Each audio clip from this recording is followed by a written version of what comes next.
2020년 1월 10일. 안녕하세요. 빛의 나유에 와주셔서 감사합니다. 많은 현대인들이 더 빨리 더 많은 것을 얻고자 앞만 보며 달려가다가 참 많은 것을 잃고 살아갑니다. 일반인들은 말할 것도 없고요. 전문가들조차 건강 문제에 있어서는 자유롭지 못합니다.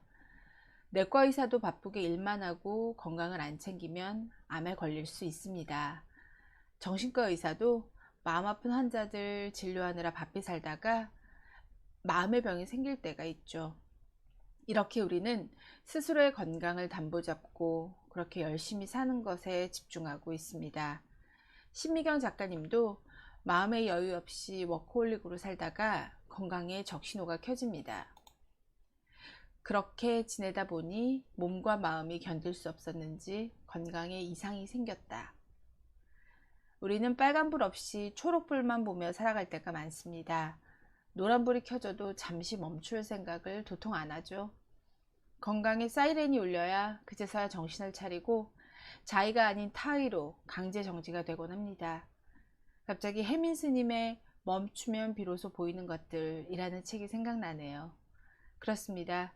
달릴 때는 잘 안 보이죠. 멈추어야 보입니다. 난생 처음 생의 유한함을 정면으로 마주보게 되신 신미경 작가님. 이때 작가님은 어떤 마음이셨을까요? 이 책 한 권에 그 마음을 다 담기는 어려우셨을 거예요. 다만 미루어 짐작컨대 죽음이 주는 의미에 대해 진지하게 생각해 볼 기회가 아니었을까요? 많은 북튜버 분들께서 미니멀 라이프에 대한 북 리뷰를 많이 하시는데요. 제가 유독 이 책에서 잠시 멈추고 많은 생각을 하고 있는 이유는 바로 죽음에 대한 고찰이 담겨 있기 때문입니다. 프롤로그에서 생의 유한함에 대한 화두를 제시하고 오늘은 죽기 좋은 날이라는 챕터로 책을 마칩니다. 저에게 이 책은 처음부터 끝까지 정말 울림이 컸습니다. 그리고 작가님은 삶의 방향에 대해서도 고민하십니다. 어떻게 사는 것이 나를 좋은 방향으로 이끌지 대안적 삶을 찾아 참 많은 시간을 고민했다. 2020년 저도 제 인생의 방향에 대해 더욱 고민해야겠습니다. 원래는 1일 1책을 실행하며 많은 책을 읽는 것이 목표였습니다. 그러다가 미니멀 라이프에 눈을 뜨게 되면서 또 방향이 바뀌었어요. 숨차게 살고 싶지 않아졌고 독서는 좋지만 다독이라는 틀에 얽매이고 싶지 않아졌습니다. 미니멀 라이프 참 매력적이더라고요. 그런데 분명 미니멀 라이프에 더욱 깊이 집중하고 싶었는데 이 책을 읽으며 제 삶의 방향이 더욱 선명히 보이기 시작했습니다. 밀리의 서재를 만난 초창기에 제 책장에는 미니멀 라이프에 대한 책만 수십 권 있었습니다. 하지만 최근에는 우울증, 공황장애, 정신증, 불안증, 자살 이런 주제의 책들이 차곡차곡 쌓여갑니다. 무서워하지는 마셔요. 이 주제들이 다른 별나라 이야기가 아닙니다. 분명 우리 주위에서 일어나고 있는 일들입니다. 그런데요, 제가 아직 이 책의 프롤로그도 벗어나지 못하고 있다는 것을 이제야 깨달았습니다. 너무 느리죠? 죄송합니다. 이 책에 대해 제가 얼마나 더 나눌지는 모르겠지만 저는 이 책 전체적인 내용을 소개하거나 북 리뷰를 하려는 것이 아닙니다. 저는 북튜버가 아니거든요. 그럴 능력도 없고요. 저는 속도가 아니라 방향이 중요하다는 것을 깨달았기에 매일매일 오늘이 저에게 허락하는 깨달음을 여러분과 천천히 나누어 가도록 하겠습니다. 많은 여행 유튜버 분들께서 여행지 소개만 하시는 게 아니잖아요. 여행을 하면서 느끼는 감정과 깨달음도 많이들 나누시더라고요. 저는 앞으로 제 비전을 위해 책과 영화 그리고 강연과 뉴스 등으로 저만의 여행을 떠나려고 합니다.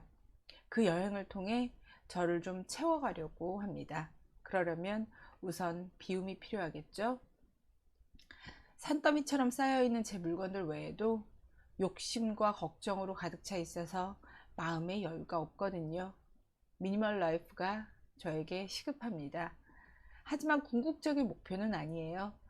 앞서 말씀드렸다시피 저는 마음이 아파서 삶을 마치고 싶어 하는 분들, 그분들이 그러한 선택을 하지 않도록 곁에서 도울 수 있는 방법이 무엇이 있을까?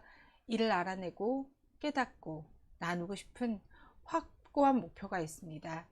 그래서 엄청 공부하고 저를 채워나가야만 합니다. 그렇게 비우고 채우고 나누다 보면 언젠가는 우리 모두 치유되는 날이 오겠죠? 그래서 제 채널 이름이 빛의 나유입니다. 이름이 너무 유치한가요? 이름은 유치한 게 최고입니다. 기억에 오래 남으니까요.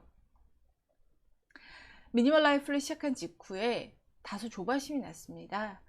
빨리 뭔가를 비우고 싶었거든요. 뭘 버려야 하고 무엇을 놔둬야 할지 분별이 되지 않았습니다. 뭐부터 비우지? 다 버릴까? 그리고 새로 시작할까? 그렇게 조바심을 내던 제게 이 책은 한 템포 천천히 주위를 둘러보라며 위로해 주는 것 같았어요.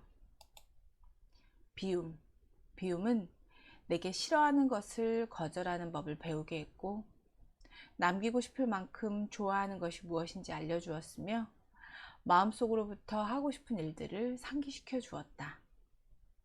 저도 이제부터 비움을 통해 제가 좋아하는 것과 싫어하는 것을 분별할 수 있는 눈을 기르려고 합니다. 그리고 좋아하는 것을 할 때에도 넘치지 않게 자족할 줄 아는 그런 절제를 배우고 싶어요. 그리고 싫어하는 것, 넘치는 것, 불필요한 것을 버리고 비우는 그런 결단력도 키워야겠습니다. 감사하게도 이 책 덕분에 이미 마음속으로 진정하고 싶은 일이 무엇인지 방향을 잡을 수 있게 되었습니다. 물론 바뀔 수도 있습니다. 그러면 어때요? 제 삶인걸요. 다만 조급해하지 않고 마음의 여유를 잃지 않으면서 천천히 제 스스로에게 물어보며 그렇게 하나하나 비워가고 채워가려고 합니다. 비우고 싶어서 읽기 시작한 책인데 오늘 또 하나 채우고 가네요. 나눠드린 내용은 마음에 드셨나요? 부디 치유되는 시간이었길 바랍니다. 만일 내일이 또 저에게 허락된다면 더 열심히 비우고 더 열심히 채워서 여러분들과 함께 나눌 수 있는 무언가를 들고 돌아오겠습니다. 오늘의 이 글이 마지막 글이 되지 않기를 바라며 오늘의 유서를 마칩니다. 감사합니다.